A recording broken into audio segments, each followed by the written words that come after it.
Jesus is, at the door waiting for us to let him in. He's not banging on the door like, let me in, let me in, let me in. He's not yelling at us, forcing us. He's not doing that. But he's patiently waiting for us to open up that door to him, for him to come into our house, and clean it, so to say. Aid us in the areas that we need help, but also allow us to excel even higher in the areas that we're already doing well in. Yo, what's going on, guys? Just got back from church, like literally just got back from church.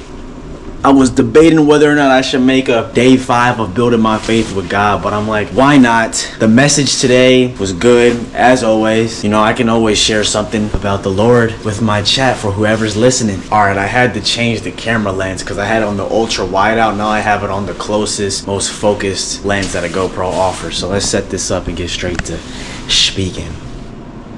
I gotta fix my LED lights. Don't mind that. You could probably turn off this light. I keep this light on. Let's keep that on. These were the kicks I wore today.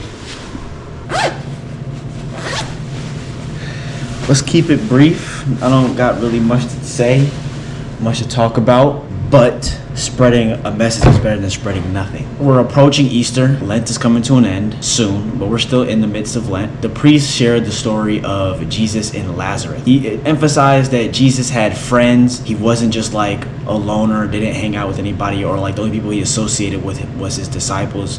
No, Jesus had friends he just spent normal, random quality time with that he enjoyed spending time with. He also had his disciples. The message was Lazarus was dying, and I believe it was like his sister was coming to Jesus and like, please, we need you to heal him. My brother, he's dying. They were coming to Jesus because they knew that he had like powers and the strength to heal somebody. He's done it. He's healed many of people. Jesus heard, he listened, and he heard what they were asking for, and he didn't move with any sort of urgency. And believe it or not, like Lazarus was his friend. Didn't do anything about it until Lazarus was dead. Once Lazarus was dead, then he went and brought him back to life, rose him from the dead. That basically showcased the level of power that he really did have. It was, I guess, in a sense, he was like proving it to Lazarus' sister. And there was one other person in the story, I don't remember their name. They were in disbelief. They kind of didn't fully understand. Jesus was devastated that they didn't understand or really have faith that he is the Lord's son, that he is God's son, that he does inherit this power, he does inherit this ability. They didn't trust him. And that's something that basically, to relate to real life, God is very patient with us as humans, and he doesn't rush us into making any decisions to,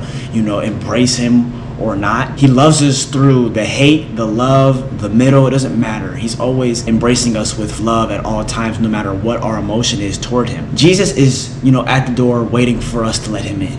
He's not banging on the door like, let me in, let me in, let me in. He's not yelling at us, forcing us. He's not doing that. But he's patiently waiting for us to open up that door to him, for him to come into our house, and clean it, so to say. Aid us in the areas that we need help, but also allow us to excel even higher in the areas that we're already doing well in. Jesus was weeping. He was kind of devastated and sad that Lazarus' sister didn't trust in him, didn't believe that he was really capable of these things, that he really inherited this sort of power. It took him to have to bring her brother from the dead to life for her to understand, wow, he's really done this. Although Jesus, well before Lazarus got sick and was dying, he's healed tons of people. He's built a following. He has disciples. He's been spreading the word, but some people still didn't buy in. And he wasn't forcing people to buy into what he was talking to or believe or have faith in what he was preaching. But Lazarus was his best friend, and his sister was coming to Jesus and begging mercy for Jesus to heal Lazarus. Jesus simply sat back with patience, heard the complaints, heard the begging. He heard the need to heal Lazarus. And although Lazarus was his best friend, he let Lazarus die. He was dead for 4 days. Lazarus was dead for 4 days, the priest said.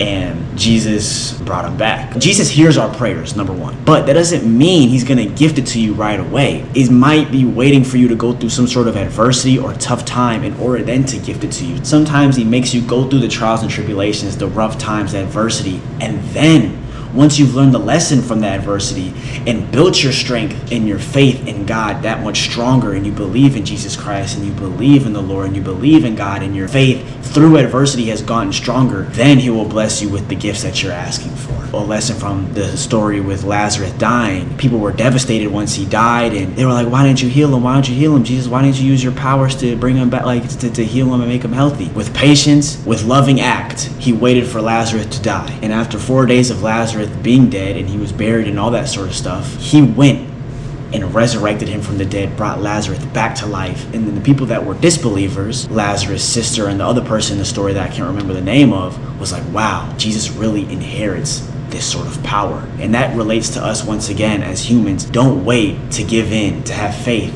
in Jesus. You know, I'm sitting there in church literally today. I'm asking myself, like, why do we go to church? Why do we believe in God? Why is there such a strong faith around religion? But I think it all boils down to, you could all believe this is fake. You could all believe this is real. You could have whatever made up thoughts you have about religion, faith, God, Jesus, whatever. But it boils down to who you are personally and what type of character you are and how far you're willing to go to strengthen your faith in something that may be unknown. When you really find yourself believing and you start seeing these things unfold in your life, then you start to realize, man, this thing is real. I guess the overview is Lazarus passed away. His sister was coming to Jesus in desperate need for him to bring him back. Jesus used his power to bring Lazarus back to life. Disbelievers started to realize, wow, Jesus really is the Son of God, and he's able to heal people. Although he's done it his whole life, it took her own brother dying to understand Jesus really has the power.